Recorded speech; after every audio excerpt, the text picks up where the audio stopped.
bus liners na may pinakamalinis at may pinakabagong mga bus sa Pilipinas. Mr. D. Number 15, Superlines. Isang kilalang Bicol-bound bus company na madalas sakyan papuntang Quezon, Camarines Norte, Daet at iba pang bahagi ng Bicol Region. Hindi man sila kasing flashy ng ibang luxury liners, kilala ang Superlines sa practical at maayos na biyahe para sa long-distance travelers. May mga air-conditioned unit sila at may online booking presence na rin na malaking bagay sa modernong bus travel. Ang interesting dito, dahil mahaba ang ruta papuntang Bicol, importante sa kanila ang maayos na interior, reclining seats at functional na cabin. Para sa mga pasaherong ayaw ng sobrang mahal pero gusto pa rin ng disenteng biyahe, Superlines is a reliable source. Malinis din. Number 14, 5-Star Bus Company. Isa sa mga pamilyar na pangalan sa biyahe papuntang Pangasinan, Nueva Ecija, Cagayan Valley at iba pang lugar sa Northern Luzon. Malakas ang presence nila sa Cubao at Pasay at kilala sila sa lugar sa mga regular province services. Ang maganda sa 5-Star, marami silang bus types at malaking fleet kaya mas kaya nilang mag-rotate at mag-maintain ng units depende sa demands. Sa mga modernong units nila, makikita ang mas maayos na seats, air-conditioned system at mas updated na exterior design. Kumpara sa mga lumang bus noon, hindi sila pure luxury brand pero pagdating sa malinis at practical na long distance travel, may laban ang 5-Star. Number 13, Ohayami Trans. Kilala sa ruta papuntang Banawe, Ifugao, Bontoc at Cordillera area. Dahil bundok at mahabang biyahe, malaking bagay sa kanilang pasahero, komportableng upuan at malinis na cabin. May mga executive coaches sila na may 45-seater at 49-seater capacity, air conditioning, on-board TV at individual cup holders. Ang unique dito, hindi lang ito ordinaryong city-to-city ride. Madalas itong sakyan ng tourists papunta sa rice terraces at mountain destinations. Kaya kapag malinis ang bus, mas nagiging relaxing ang overnight travel. Para sa mga biyaherong mahilig sa Cordillera Adventure, Ohayami is one of the known options. Number 12, Jackliner. Isa sa pinakamalakas na bus operators papuntang Southern Luzon, lalo na sa Laguna, Batangas, Quezon at Marinduque. Kilala ang Jack sa dami ng trips, accessible terminals at tuloy-tuloy na service sa mga commuter at provincial passengers. May modern online presence sila, updated schedules at terminals sa key areas tulad ng Camias at Buendia. Hindi man lahat ng units nila ay luxury type. Marami sa kanilang buses ang maayos, air-conditioned at designed for frequent travel. Interesting fact, dahil commuter heavy ang routes nila, kailangan talaga ng mabilis na cleaning turnover sa terminal kasi maraming pasahero sumasakay araw-araw. Number 11, Partas. Isang respected bus liner na malakas sa Ilocos routes gaya ng Vigan, Lawag, La Union, Abra at Baguio. Kilalang Partas sa sleek at professional-looking bus units at marami sa mga pasahero ang napapansin ng malinis nilang interior lalo na sa mga long trips.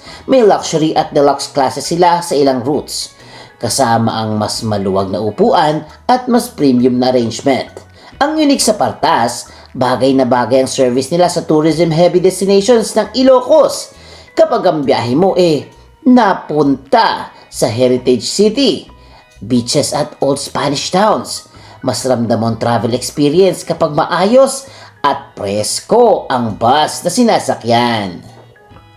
Number 10, Yellow Bus Line.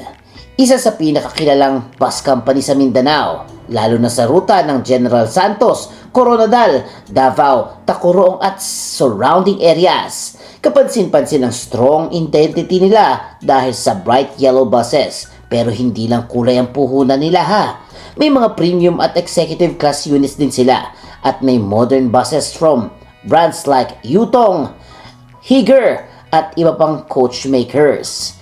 Ang interesting dito, Yellow Bus Line is one of the iconic Mindanao operators na matagal nang nagsiservisyo sa Southern Philippines. Sa mga long provincial routes, malaking bagay ang clean seats, working aircon at maayos na passenger cabin. Number 9. Davao Metro Shuttle. Isang Mindanao-based operator na lumawak ang pangalan dahil sa mga long-distance routes at modern fleet. Isa sa pinaka-interesting sa kanila ay ang long-haul connection mula Davao hanggang Metro Manila or PTEX gamit ang premium-style buses sa ilang service. May reports ng Volvo B8R units na may wide reclining leather seats, individual USB ports at comfort room sa rear section. Imaginein mo, di fam, sobrang haba ng biyahe. Kaya kung luma ang bus na sasakyan mo tapos hindi pa malinis ang bus, siguradong pagod ang mga pasahero. Kaya malaking advantage ang modern units, modern interior, charging ports at comfortable seating sa ganito klase ng ruta. Number 8. DLTB Co. Isa sa pinakakilalang pangalan papuntang Bicol, Quezon, Laguna, Batangas at ilang Visayas connected routes. Ang DLTB ay may regular aircon buses pero ang mas napapansin ng passengers ay ang kanilang Lazy Boy class sa ilang biyahe. Kapag sinabi mong Lazy Boy bus, ang unang pumapasok sa isip maluwag na upuan, 2x1 layout, mas relaxing na recline at mas premium ang pakiramdam kaysa ordinary bus. Sa long distance routes papuntang Bicol, malaking tulong ito dahil maraming oras kang nakaupo. Kapag malinis ang cabin at maayos ang CR, mas hindi stressful ang overnight travel. Number 7. Peña Francia Tours. Isa sa mga kilalang Bicol bus liners na may premium image, lalo na dahil sa elite at skybus services. Para sa mga biyaheng Manila to Naga, Legazpi, Sorsogon at iba pang Bicol areas, malaking bagay ang mas maluwag na seating at mas tahimik na cabin. Ang premium buses nila ay bagay sa mga family travelers, business passengers at tourist groups na ayaw ng sobrang sikip na biyahe. Unique fact! Dahil religious at tourism destination ng Bicol, lalo na sa Naga, dahil sa Peña Francia devotion. Maraming pasahero ang naghahanap ng bus na malinis, presentable at comfortable para sa mahaba at minsan overnight pa na biyahe. Number 6. Bicol Isarog. Isa sa mga bus liners na talaga namang may malakas na premium fleet identity. Meron silang elite, Skybus Premier, single-seater at sleeper bed options sa kanilang fleet list. Ibig sabihin, hindi lang regular aircon ang laban nila. May mga bus silang design talaga for comfort, privacy at long-haul rest.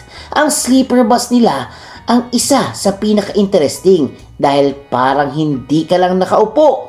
Mas malapit ito sa travel bed experience. Sa biyahe papuntang Bicol na pwedeng umabot ng hanggang 13 to 15 hours, malaking bagay ang malinis na bunk, curtain, blanket at maayos na aircon. Kaya pasok na pasok sila sa listahan natin. Number 5. Pangasinan Solid North. Ito'y sikat dahil sa kanilang luxury at super deluxe bus offerings sa mga ruta gaya ng Manila to Baguio at Pangasinan. Ang luxury buses nila ay karaniwang nag-uugnay sa 2x1 seating layout, Lazy Boy style recliners, USB charging ports, on-board Wi-Fi, restroom at complimentary snacks sa ilang services. Ang pinaka-appealing dito ay ang P2P style travel papuntang Baguio, kung saan mas konti ang stops at mas premium ang experience. Kapag bagong tingnan ng bus, malinis ang glass, maaliwalas ang ilaw at maayos ang upuan, mas ramdam mo na vacation mode ka na bago ka pa makarating doon sa Baguio. Number 4. Victory Liner. Isa sa pinaka-iconic na bus liner sa Pilipinas. Matagal na silang kilala sa Northern Luzon. Baguio, Tuguegarao, Tabuk, Olongapo, Zambales at Pangasinan. Pero ang dahilan kung bakit sila mataas sa listahan dahil sa kanilang premium services tulad ng First Class, Deluxe at Royal Class Sleeper Bus sa piling ruta. Sa Royal Class, mas elevated ang experience dahil design dito para sa mga relaxing na long distance trip. Ang Victory Liner ay may strong brand image, malinis na livery, well-organized terminals at recognizable buses. Para sa maraming pasahero, kapag Victory ang sinakyan mo, parang standard na ng North Luzon Travel. Number 3, Genesis Joy Bus.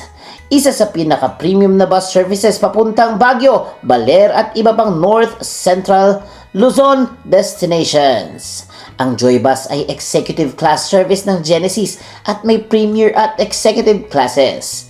Ang mga bus na ito ay may lazy boy seats, stewardess, comfort area, blanket, snacks at sa premier class may individual entertainment tablets sa bawat passenger seats. Hindi ito basta bus ride. Parang airline style service sa kalsada ito. Ang interesting fact pa, may non-stop route sila kaya mas kaunti ang abala at mas controlled ang cabin environment. Dahil premium ang positioning nila, inaasahan ng passengers ang malinis, tahimik at comfortable na biyahe. Number 2, Ceres Liner or Valacar Transit. Itong ang dalawa sa pinakamalaking bus networks sa Pilipinas, lalo na sa Visayas at Mindanao. Kilala ang Ceres sa yellow buses na makikita sa Negros, Cebu, Panay, Dumaguete, Bacolod, Butuan at iba pang lugar. Ang dahilan kung bakit sila mataas sa listahan ang kanilang modernization direction at malaking fleet renewal. May public updates tungkol sa pagdagdag ng advanced buses, Euro-compliant engines, safety features tulad ng GPS, dashcams, speed limiters at fleet standardization. Dahil napakalawak ng network nila, malaking achievement ang mapanatili ang modern at consistent bus experience. Sa Visayas, kapag yellow Ceres ang nakita mo, alam mong major transport backbone ito. Go, go, go, Ceres Liner! And at number 1, GV Florida Transport. Ayan na, sa mga naghahanap at nag-aabang, ito na ang number 1, ang GV Florida. Sila ang pinaka-standout dahil sa kanilang modern premium fleet, lalo na sa Scania Executive Sleeper Bus. No 2024 na highlight ang handover ng first Scania Sleeper Bus in the Philippines sa GV Florida, kasama ang purchase ng 23 Scania K360 coach buses kung saan may executive sleeper units at iba pang deluxe at super deluxe buses.